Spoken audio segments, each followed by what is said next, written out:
Sebelum saya bertani, profesi saya marketing atau tenaga penjual. Lama itu sekitar 20 tahun. Saya memutuskan untuk pensiun itu pensiun dini. Dan saya memutuskan sekarang bertani karena dari dulu memang saya hobi tanam-menanam.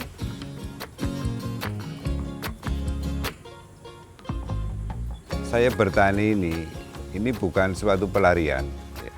Jadi saya itu suka tantangan sebenarnya.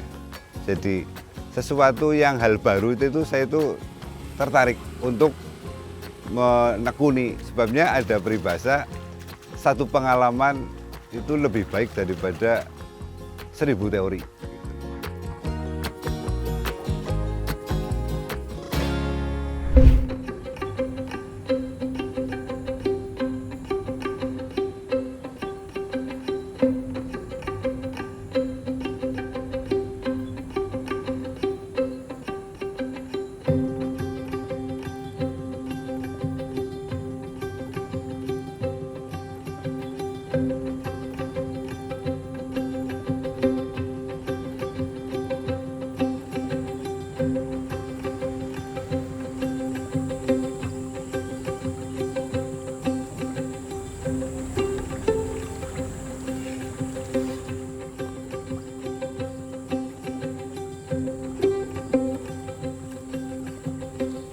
Berkebun, olahraga.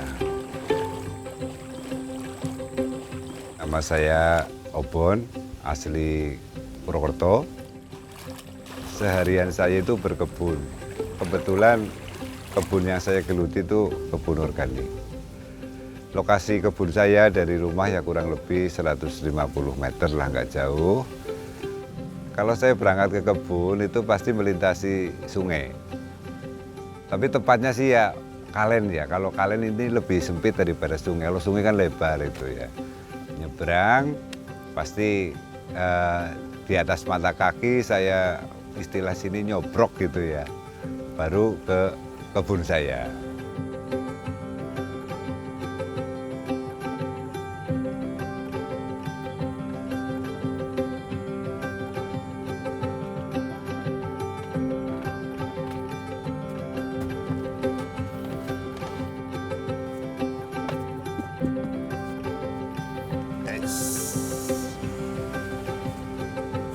Sebelum saya bertani, profesi saya marketing atau tenaga penjual. Lama itu sekitar 20 tahun. Saya memutuskan untuk pensiun itu pensiun dini. Dan saya memutuskan sekarang bertani karena dari dulu memang saya hobi tanam-menanam.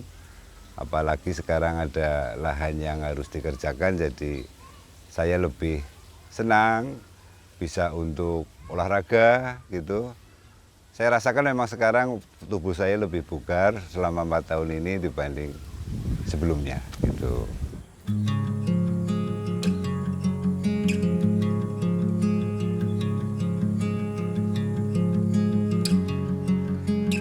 Siram-siram ini, siram-siram air lele.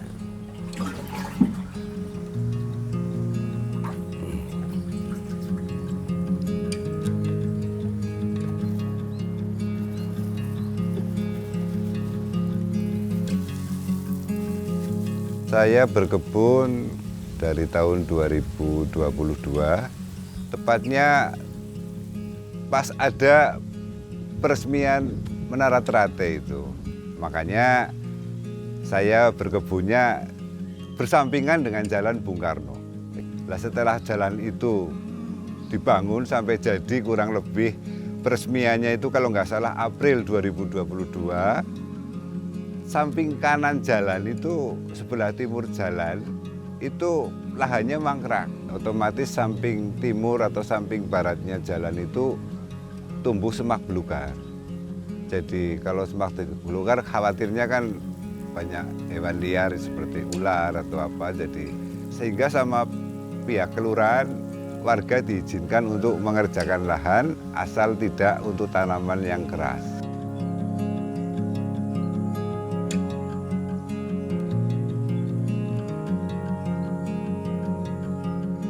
Hari ini waktunya panen kacang. Biasanya saya petik sore hari, tapi berhubung ini ada tetangga yang membutuhkan, ada yang mau beli, jadi saya petik pagi hari.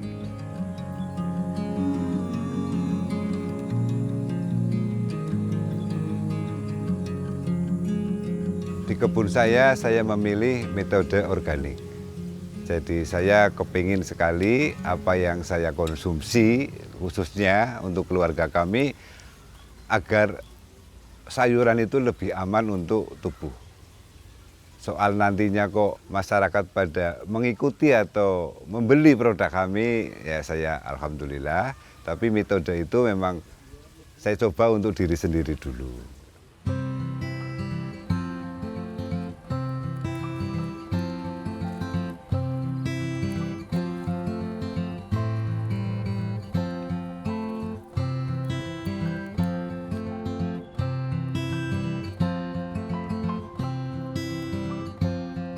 Di pohon kacang panjang saya ini banyak sekali hewan. Kalau pagi umumnya sebelum jam 10 itu bunglon, itu banyak. Tapi kalau agak siang dikit itu lebah. Jadi kalau menurut saya itu bunglon sama lebah itu sahabat saya, itu membantu sekali penyerbukan di bunga seperti ini.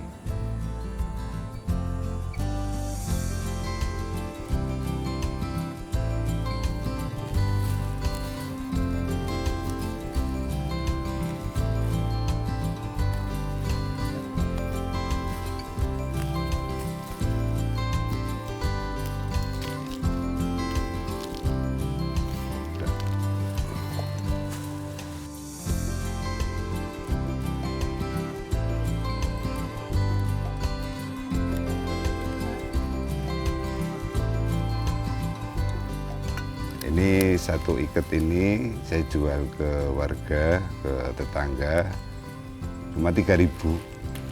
Kalau organik yang di supermarket atau pasar modern jauh sekali harganya dari yang saya jual ini ya.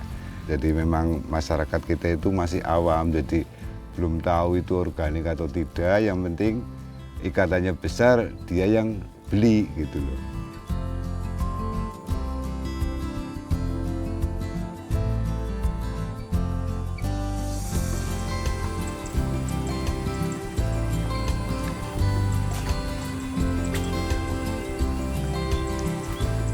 Saya bertani ini bukan suatu pelarian.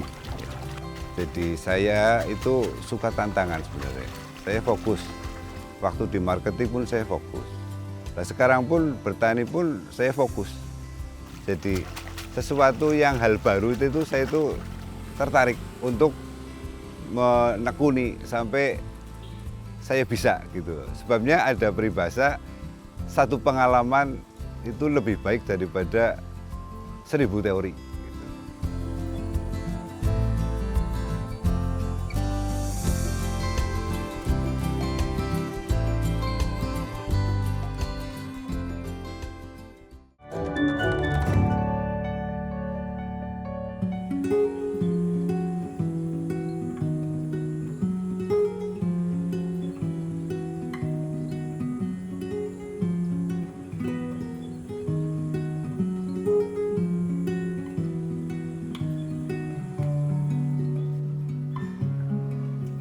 Untuk hasil kebun atau hasil panen kebun yang saya geluti ini, yang pertama memang manfaatnya itu untuk ekonomi, berarti ya manfaat untuk keluarga dulu gitu. Bila nanti tetangga mau beli ya monggo. Tapi karena semakin hari kok semakin banyak yang saya panen, memang saya jual ke pasar tradisional sama abang-abang yang jualan sayur di sekitar kompleks ini.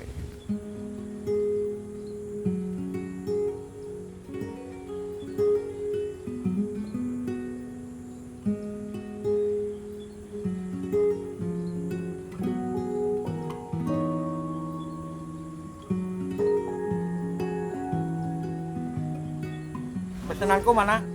Oke, siap wis. Kangkung karo bayem. Naik gak? Harga ajek. Ya. Besok kangkung ya? Oh, besok kangkung. Ya. Siap. Ya maaf ya. Oke. Uangnya dilempar. Teropong. Alah. Ya wis kena wis. Sip. Ah. Kita balas tak lempar. Oke, makasih. Ya wis, yuk. Kalau masalah harga yang saya jual, karena ketidaktahuannya masyarakat masalah organik dan tidak, saya mau ngomong organik, bahwa dia malah nggak tahu. Jadi pokoknya saya jual sama dengan harga pasar lah. Jadi istilahnya saya itu cari nama dulu. Oh itu sayurannya Pak Obon, itu sayurannya Pak Obon. Nanti kalau setelah dirasakan kok, kalau diolah kok beda, dirasakan kok lain gitulah. Nanti baru mungkin saya bisa untuk menyesuaikan harganya. Kalau sekarang udah saya samakan aja sama pasar, nggak apa-apa. Suwun ya Bu, abdi masak apa gue? Masak pecel. Oh senengane ramane ya? Ya wis, Bu, enggak. Saya beli sayur di kebunnya Pak Obon seminggu 2 kali. Kebetulan saya rumahnya deket kebunnya Pak Obon. Kalau butuh sayur, terus tinggal nyamperin Pak Obon, terus saya beli. Soalnya saya udah cocok sama sayur Pak Obon.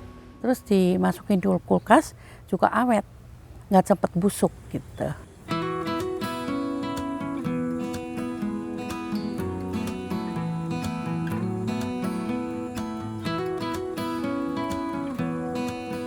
Halo Pak, ingat Pak Gue? Apa kabar iki? Ya syukurlah. Arep ana acara apa ki? Lah ya ana cara mriki lagi mlaku-mlaku ki nang kebonan apa bae ki sing kira-kira masak. Oke, nang kene ta. Aku biasa jam sebenarnya nang kebun ke. Terserah arep masak apa monggo. Ya wis, kira masak bareng-bareng bae lah, pangan bareng-bareng. Oke, siap. Ya, kok Oke, mari kene ki. Kira-kira wis. Pleset. Kenapa orang pensiun itu banyak yang melakukan kegiatan bercocok tanam atau bertani?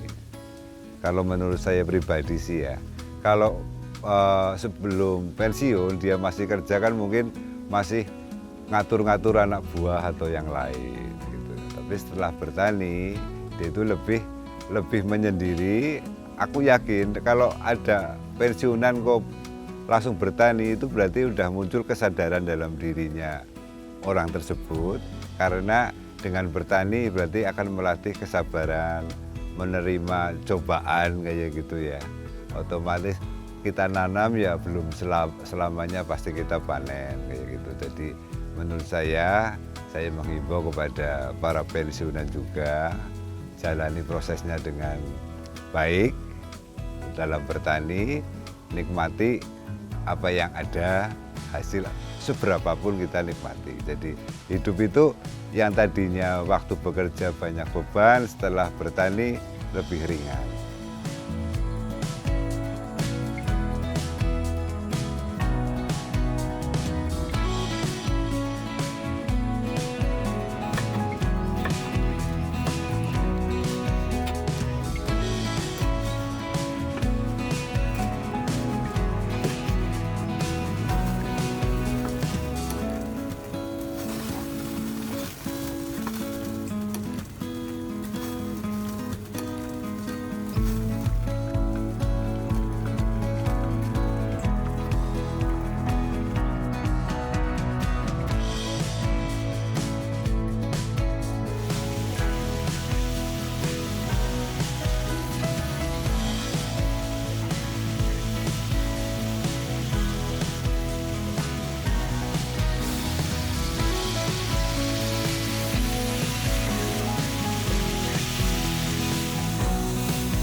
Kenapa bertani lebih sehat? Saya jujur aja ini, waktu saya itu masih di marketing, berat tubuh saya itu sekitar 68, 70 lah. Setelah berkebun itu saya sekarang 61, tapi saya udah merasa lebih sehat dibandingkan waktu saya sebelum bertani. Gitu. Lebih, segalanya itu lebih gesit lah intinya, malah udah tua tambah gesit. Lebih sehat. matahari pagi ya lebih terasa untuk kesehatannya. Kalau di rumah terus ya mungkin lah. Kalau di sini memang kulit lebih gelap tapi badan lebih sehat. Itulah. Sambelnya Pak, yakin mantep.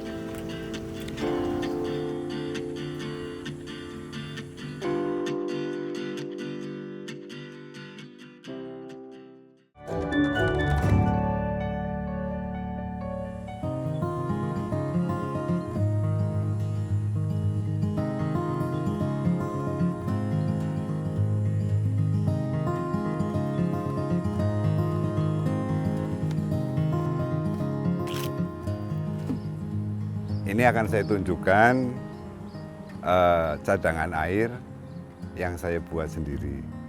Saya coba menerapkan ilmu lah dari kakek buyut itu, bagaimana cara untuk menemukan mata air. Setelah saya coba dengan cara begini ya teman-teman, itu tanah yang kita inginkan kita taruh sore hari daun pisang. Ya setiap tanah itu tutup daun pisang, tapi daun pisang yang masih hijau. Terus malam biar kena hawa malam gitu ya, udara malam. Paginya kita bukai satu persatu. Kalau di situ banyak embun atau yang lebih berembun lah itu bawahnya berarti ada cadangan air yang cukup banyak. Sehingga saya coba gali, ternyata baru 1 meter udah ada air. Alhamdulillah, jadi saya punya cadangan air yang bisa saya pakai menyiram sehingga mengirit tenaga gitu. Saya ambil ini airnya bagus banget, sangat jernih. Saya taruh sini.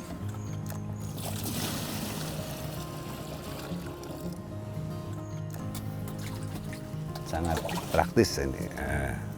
Nggak usah pakai tali, pakainya bambu. Rasa bahagia yang saya rasakan di sekarang, dulu itu orang bekerja kan ibaratnya kayak robot ya. Waktu bekerja, pulang bekerja itu ditentukan oleh perusahaan. Sekarang saya mengelola waktu sendiri, sehingga saya itu lebih bebas, lebih enjoy dalam melakukan kegiatan-kegiatan yang saya tekuni saat ini.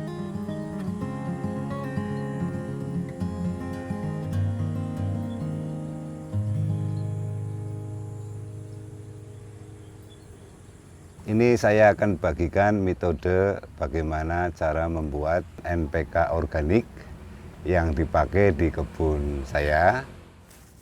Cara pembuatannya, kita cacah dulu pohon lampesan seperti ini ya sampai lembut. Nah, kalau NPK organik itu sama sebenarnya, jadi unsur N organik ini dari daun lampesan. Kalau nggak ada lampesan bisa pakai siridia. Kalau terpaksanya di lingkungan teman-teman nggak ada, pakailah rumput yang ada di sekitar kebun teman-teman. Ini untuk unsur P-nya atau fosfornya, saya biasa pakai ketepok pisang ini, yang belum berjantung. Sama aja kita cacah, semakin lembut semakin baik.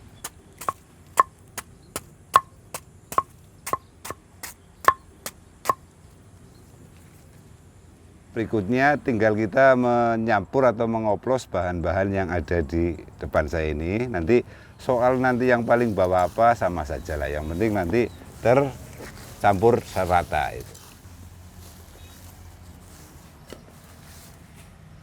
Ini kohe ayam.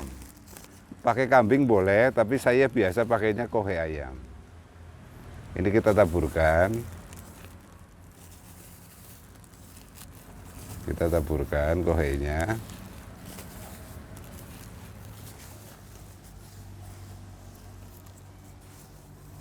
Terus ini kaliumnya.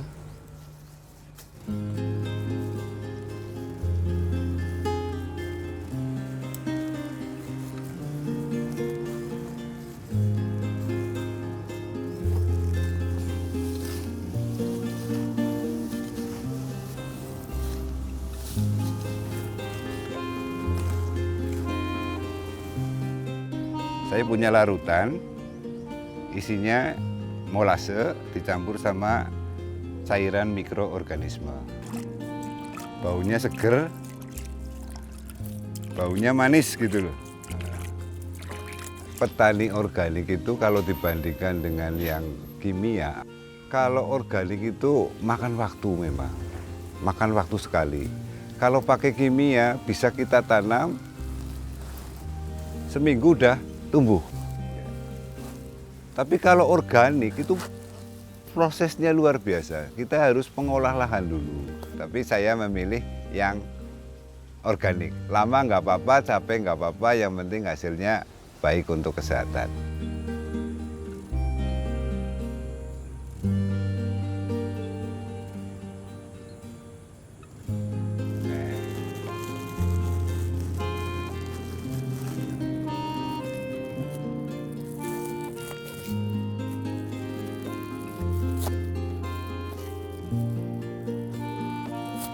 Kita harus fermentasi paling cepat itu setengah bulan.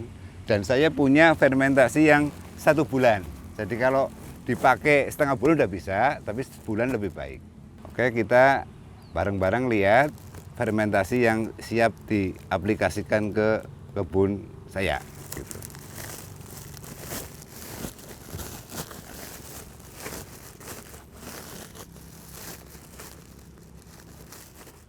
Pupuk organik NPK ini fase yang paling bagus untuk fase pertumbuhan vegetatif itu. Jadi kita pertama tabur benih, yang diperlukan oleh tanaman adalah ini, NPK. Kalau N-nya itu untuk pembuatan daun, gitu, sedangkan fosfornya untuk batang, kaliumnya untuk penguatan batang dan akan membantu untuk bunga atau buah.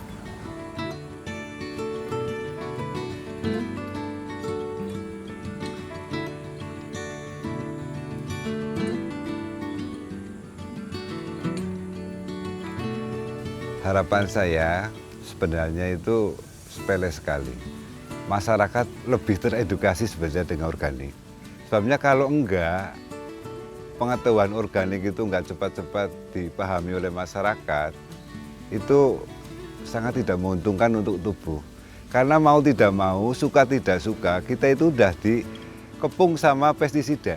Kita beli mie, di situ ada sayur kena pestisida.